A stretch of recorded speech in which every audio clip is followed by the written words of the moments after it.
look at portfolios every single day. I talk to you guys every single day, and I get a lot of portfolios and a lot of candidates coming to me and saying, right, here's my portfolio, it's filled with wireframes. In the interview, I will talk them through X, Y, and Z. Now, the thing is, you've still got to get the interview in the first place, and you're not going to be there during that selection process to say, right, Mr. Klein, this is why we've done this, and this is what this is about, and this is what that's about. So the title is to say, when you put your portfolio forward, no one else is going to be there to sort of champion it for you. It's got to talk for itself, it's got to tell its own story. So that's why I've entitled it Personifying Your Portfolio. Not just a case of relying on your CV and putting all the buzzwords in there and putting some good pedigree names on there and thinking, right, that's going to get me through. You've got to use your portfolio to compare it to your competition, your other guy that's going to go in for the same job and say, this is why you should hire me. There's also a number of hybrid roles out there. So you're getting guys who have a design background, a visual design background, and they're going into UX. Now, there is some sort of toing and froing as to where their position is in the market, but nonetheless there is a position for people like that, you know, the hybrid guys who've got a development or coding ability, guys who've got a visual design ability as well as UX, or more recently UX. So if that's you, you know, you've still got to focus on the fact that it's a UX that you're going in for, but if you're good at sketching, you're good at design, you're good at coding, you're good at building things, then show it. Clients will sort of assess you on how well they could think you fit within the company or within the team. Again, going away from your technical expertise or your technical suitability and looking at, well, has this guy got the sort of got the same sort of character as the rest of the team? Your competition is increasing.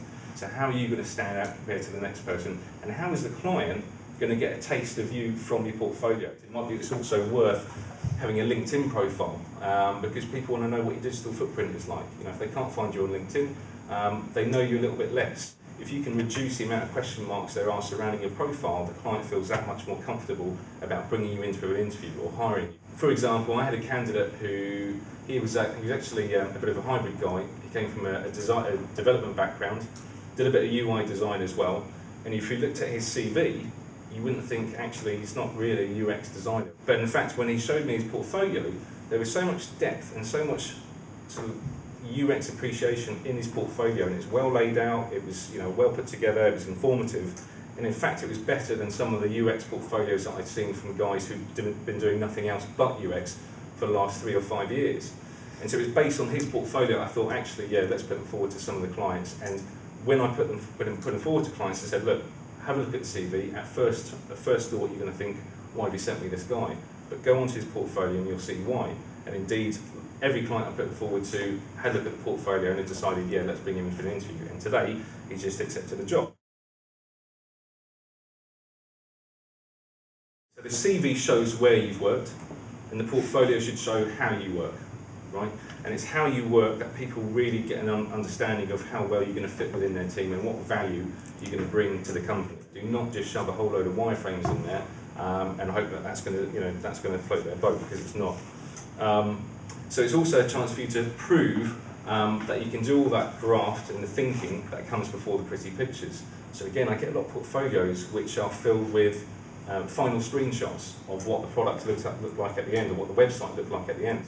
People want to see the dirty work that goes on behind the scenes. So don't be afraid to put in, you know, your sketches, your lo-fi prototypes, you know, the post-it notes all over the walls. You know, guys want to see that. They want to see the process.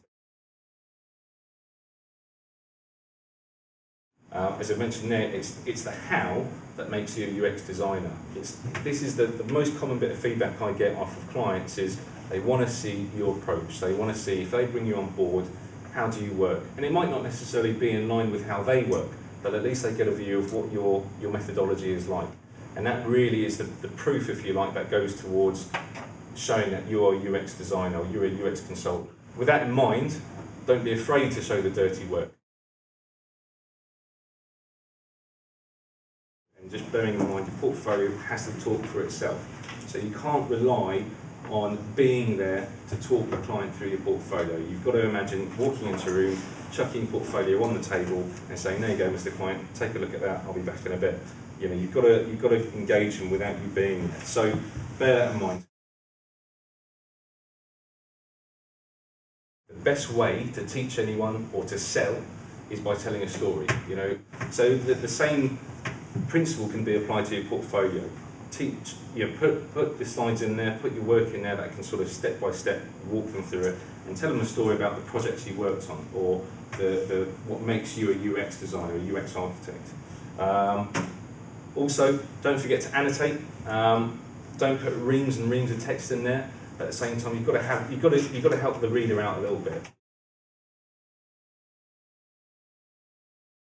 If you're going to an interview, you're not necessarily going to dress like one of these guys, but you're not going to go in your best Metallica t-shirt and a pair of shorts, right?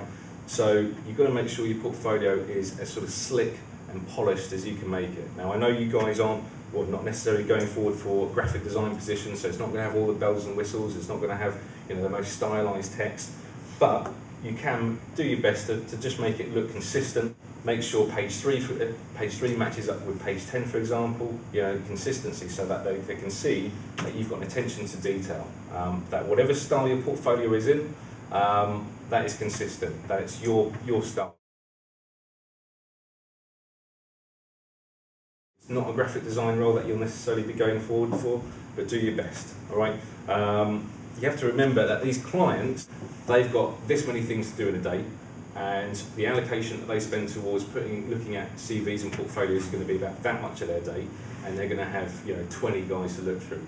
So if they're looking through your portfolio and it all looks pretty bland, then they're going to move on to the next guy. If you were going for an interview in person, that you would make sure your buttons are done up and your shirt's ironed, just in the same way that you do that, do it with your portfolio. Put your best ones in there, or the ones that relate most to the client, or the projects that they do, or the project that you're showcasing. Just enough to show them that you are able to use Azure or OmniGraph, or you are able to use Journey. Just proof that you can do the core deliverables, but do not make a portfolio filled with deliverables, because again, it's not going to tell anyone any sort of story. Case studies. I've mentioned that because if you've got your CV and you've got your portfolio, or even if you're at the stage where you're constructing your portfolio, case studies can be used instead of or additionally to portfolios. Case studies are a really good way to showcase your abilities from start to finish working on a particular project. Then you can use a case study, a project that you've worked on, that says this was project X, this was the initial stages, these are the middle stages, these are the end stages. So it's good to show that in place of a portfolio. However, it's also particularly good in addition to a portfolio. So if you're applying for project-specific roles, brief-specific, then it's a good way to chuck that in with the application. Source LF are London's leading creative communications and media recruitment agency. Be sure to like our video and subscribe to this channel. Take the moment to watch another of our videos on screen now.